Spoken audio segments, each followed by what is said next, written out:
महाराष्ट्र की राजनीति में इस वक्त कुछ चल रहा है तो वो है औरंगजेब और उसकी कब्र। कुछ हिंदू संगठन उसकी कब्र को संभाजी नगर से हटाने की मांग कर रहे हैं तो औरंगजेब के चंद समर्थक इसका विरोध करते हुए नजर आ रहे हैं।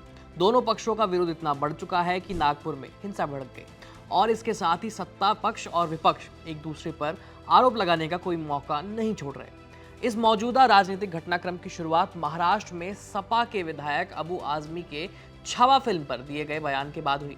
अब इसी कड़ी में महाराष्ट्र सरकार ने एक बड़ा ऐलान किया है। सरकारी आदेश के मुताबिक महाराष्ट्र सरकार आगरा में छत्रपति शिवाजी महाराज का स्मारक बनाएगी। इसके लिए सरकार आगरा में उस स्थान का अधिग्रहण करेगी जहां छत्रपति शिवाजी महाराज को औरंगजेब ने नजरबंद किया था। महाराष्ट्र सरकार ने पर्यटन मंत्री की अध्यक्षता में एक समिति का गठन किया है जिसमें इतिहासकार और विशेषज्ञ शामिल होंगे जो स्वतंत्र रूप से काम करेंगे।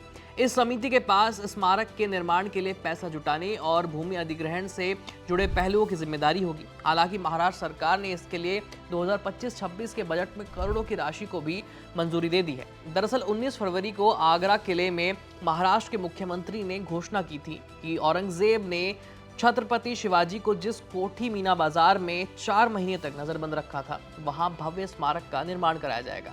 अपनी घोषणा के 32 दिन बाद फडणवीस ने बजट सेशन पर इसको योजना को पूरी मंजूरी दे दी है। शासन आदेश जारी कर दिया है।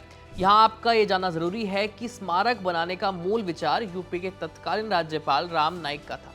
आपको ये भी बता दें कि आगरा किले में मुगल बादशाह औरंगजेब के दरबार को छोड़ देने के बाद छत्रपति शिवाजी को नजरबंद कर दिया गया था। इतिहास को इकट्ठा करने वाली समिति ने आगरा किले की जगह कोठी मीना बाजार को वो जगह बताया जहां छत्रपति 4 महीने तक नजरबंद किए गए थे। इसके बाद यहां से संभाजी राजे के साथ वो बड़ी ही चतुराई से निकल गए और स्वराज की स्थापना की। शिवाजी महाराज की इस गौरव गाथा को जानने के लिए आगरा में मराठी पर्यटक छत्रपति शिवाजी महाराज को नजरबंद किए जाने वाले स्थान पर जाना चाहते हैं, लेकिन कोई स्मारक या संग्रहालय न होने के कारण पर्यटक समझ ही नहीं पाते कि जाना कहाँ है। इसलिए अब वहां भव्य स्मारक का निर्माण कराया जाएगा।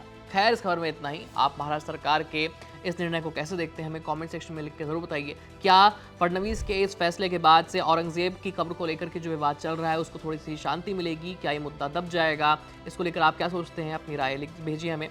ये सारी खबर आपके लिए जुटाई थी हमारे साथी साहिल राज ने। मेरा नाम है आयुष। धन्यवाद।